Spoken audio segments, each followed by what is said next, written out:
जब 2 वरदान मांगने के लिए कहा तो रानी की समझ में आ गया कि बात सही है।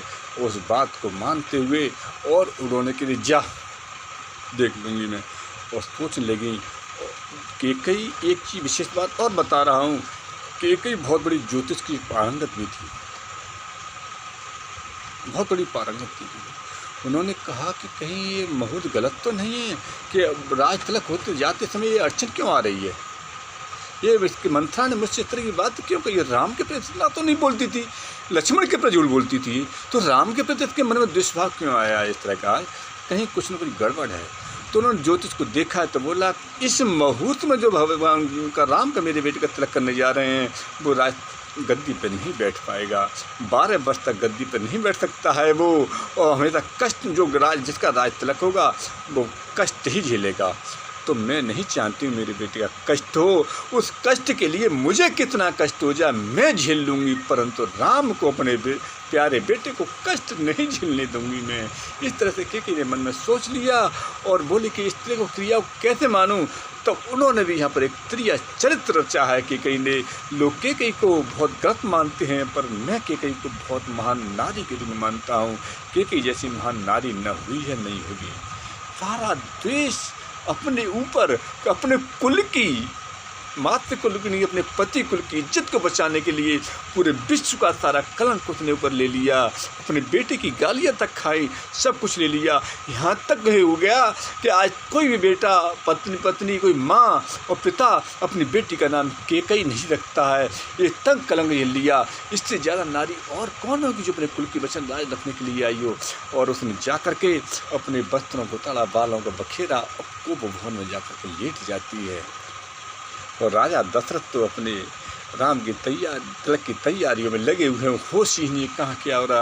अर्धरात्रि हो जाती है, तब किसी ने कहा, मंत्रा ने ही सूचना पहुंचा दी कि रानी केकई कोप भवन में लेटी हुई है। राजा के कानों में ये बात पहुंची, एकदम चकित हो गए, होश उड़ गई, एक सूखे पेड़ ढूंढ के समान हो गए, चल भी नहीं पा रहे।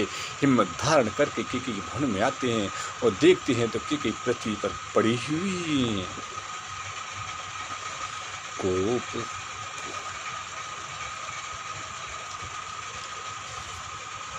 पड़ी हुई हैं और इधर पूरे नगर में तैयारी चल रही हैं।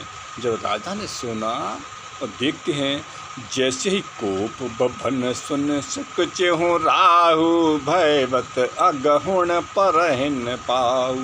अब तो जैसे ही राम दशरथ ने सुना कोप बभन की बात, उनका पैर आगे नहीं बढ़ रहा है। कोप बड़ी मुश्किल से धीरे धारण करते हुए कोप भवन की तरफ निकल जाते हैं। मुँह से एक शब्द नहीं निकल रहा है और डरते डरते पहुँचे हैं कोप भवन। तो कह रहे हैं, बहुत डरते हुए कह रहे हैं कि कैसे कि आज तक केकई कभी कोप भवन में नहीं गई। जो गया उसने समस्या का समाधान किया, एक थोल मंत्री का कार्य किया और समझाया और सबसे लेके चलती रही। और आज केकई कोप भवन में पड़ी हुई है, क्या बात है, क्या इसको राम का तिलक भा नहीं रहा है। इस तरह के विचार कर रहे हैं और डरते हुए केकई से कह रहे हैं, यही प्राण प्यारी क्या बात है, मैं समझ नहीं पा रहा हूँ, तुम इस तरह पृथ्वी पर क्यों पड़ी हुई हो, इस तरह से क्या कारण है तुम्हारा, मुझे बताइए तो सही। तुम अपने दुख का कारण बताइए मुझे, मैं उसे पूर्ण करूँगा। तुम मुझसे एक बार कहो तो सही कि हे राजन, मुझे एक कष्ट हो रहा है और तुम मुझे बता नहीं रही हो। तब राजा बार बार कह रहे हैं, हे सुमुखी, अपना कारण बताओ, मुझे बताओ। पर रानी कुछ नहीं बोल रही हैं। तो ज़्यादा समय हो जाता है, रानी जब तक मुझे कुछ नहीं बताओगी तो मैं क्या समझूंगा।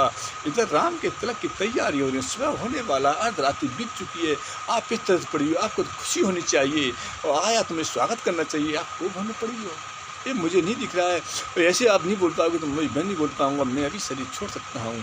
आप मैं आपके दुख को, मैं आपके इस रूप को मैं समझ नहीं पा रहा हूँ, देख नहीं सकता हूँ कभी। तो रानी कहती हैं, बार बार मुझसे कहते हो मांगो मांगो, पर तुमने कभी कुछ दिया मुझे, आपने कभी देने की बात कही।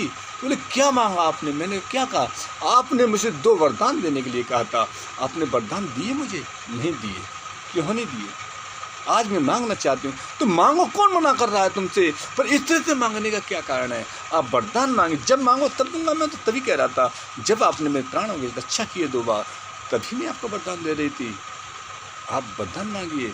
तो जब तुलसीदास जी से लोग पूछते हैं कि वो 2 वरदान कहाँ और किस समय के किसे कहा था कि मुझसे वरदान मांगिए, मैं वरदान